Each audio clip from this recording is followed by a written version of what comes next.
کی وجہ ہے وہ ہے ولید ابن جمعہ، اور وہی تھے ولید ابن جمعہ ثقہ ہے، مجھے امید رکھتا ہوں مطلب ایکچوئل میں وہ چیز موجود نہیں ہے، اویلیبل نہیں ہے، یہ کہنا چاہ رہے ہیں نا آپ؟ یہ عرض کر رہا ہوں، جی ہاں بالکل صحیح کہا، جو موجود ہے وہی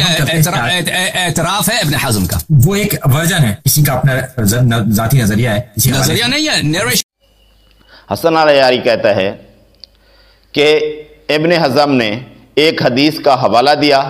اور کہا کہ ولید بن جمعہ کی وجہ سے وہ حدیث ضعیف ہے اور وہ صحیح مسلم کا راوی ہے، اس لیے اس نے غلط کہا ہے کہ وہ ضعیف ہے، اور اس میں ان 12 منافقین کے نام بھی موجود ہیں جن کا نبی صلی اللہ علیہ وآلہ وسلم نے ذکر فرمایا تھا۔ حذیفہ بن یمان رضی اللہ تعالیٰ عنہ حدیث بیان کرتے ہیں، اور یہ وہی حدیث ہے، اور اس میں 12 منافقین کا نام تھا۔ تو حذیفہ بن یمان رضی اللہ تعالیٰ عنہ سے صحیح مسلم میں حدیثیں موجود ہے کہ جس میں واضح طور پر بات ہے کہ 12 منافقین کے نام نبی صلی اللہ علیہ وآلہ وسلم نے مجھے بتائے،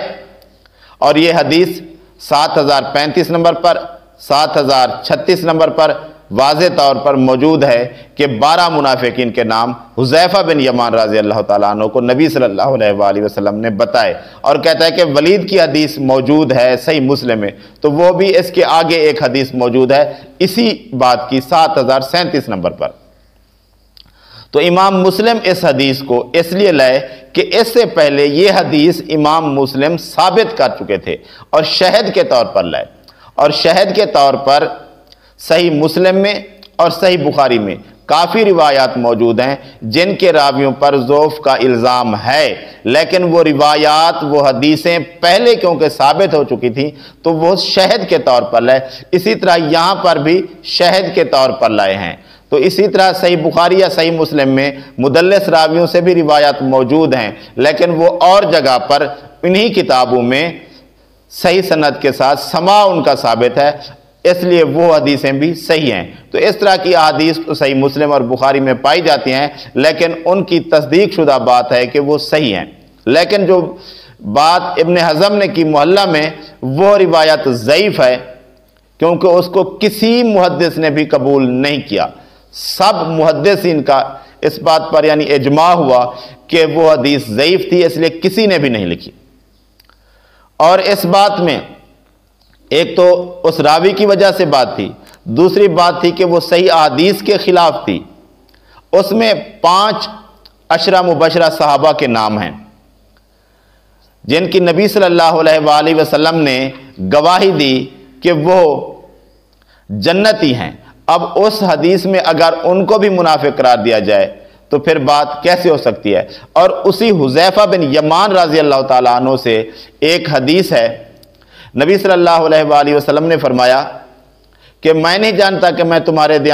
درمیان کب تک رہوں گا، لہٰذا تم ان دونوں کی پیروی کرو جو میرے بعد ہوں گے۔ اور آپ صلی اللہ علیہ وآلہ وسلم نے ابو بکر رضی اللہ تعالیٰ عنہ اور عمر رضی اللہ تعالیٰ عنہ کی طرف اشارہ کیا۔ ترمذی شریف میں 3663 نمبر پر یہ حدیث موجود ہے، 3663 نمبر پر، تو جن کی نبی صلی اللہ علیہ وآلہ وسلم نے پیروی کی بات کی، اور یہ بھی حدیث حذیفہ بن یمان رضی اللہ تعالیٰ عنہ بیان کر رہے ہیں، تو وہ کیسے منافق ہو سکتے ہیں؟ اور عشرہ مبشرہ میں نبی صلی اللہ علیہ وآلہ وسلم نے ان کو شامل کیا ہے، اور اسی حدیث میں ہے کہ 12 منافق ہیں، اور جو روایت نہیں لی گئی اس میں 5 عشرہ مبشرہ صحابہ کے نام بتائے گئے ہیں، ابو بکر رضی اللہ تعالیٰ عنہ، عمر رضی اللہ تعالیٰ عنہ، عثمان رضی اللہ تعالیٰ عنہ، طلحہ رضی اللہ تعالیٰ عنہ، اور سعد بن ابی وقاص رضی اللہ تعالیٰ عنہ، جس کی سند ہمارے پاس موجود کسی کتاب میں بھی نہیں ہے، اور یہ ایک اشارہ کیا گیا ہے اس میں۔ تو ایک تو راوی کی وجہ سے، دوسرا ان لوگوں کی جنت کی بشارت کی وجہ سے، تیسرا نبی صلی اللہ علیہ وآلہ وسلم نے ابو بکر و عمر کی پیروی کا حکم دیا، اور باقی بھی ان کی شان میں کافی حدیث ہیں۔ اور پانچویں ایک اور اہم بات یہ ہے کہ اس جو صحیح حدیث موجود ہے 12 منافقین والی، اس میں نبی صلی اللہ علیہ وآلہ وسلم نے ان میں سے 8 کا بتایا ہے کہ ان کو ایک پھوڑا نکلے گا، دوبیلا۔ تو یہ ہے 5 لوگ، یہ بات غور کرنے کی ہے۔ 5 لوگ ہیں تو 4 کو سمجھے پھوڑا نہیں نکلے گا، لیکن 8 کو نکلے گا، ان میں سے 4 کوئی بھی نکال دیں، ایک تو 8 میں آتا ہے، تو آپ کوئی ایسی روایت لے آئیں جس میں یہ ہو کہ ان میں سے کسی ایک کو بھی کوئی پھوڑا نکلا ہو اس لیول کا، دبیلا لیول کا، تو یہ بات جب ثابت نہیں ہوتی تو اس کی وجہ سے دو باتیں سمجھ آتی ہیں۔ ایک یہ کہ یہ حدیث گھڑی گئی ہے اور واقعی یہ حدیث گھڑی گئی ہے، دوسری بات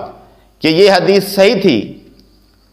تو نبی صلی اللہ علیہ وآلہ وسلم نے جب فرمایا کہ ان میں سے 8 کو پھوڑا نکلے گا تو ایک کو لازمن نکلے گا، کیونکہ 8 میں ایک تو لازمن آتا ہے، اور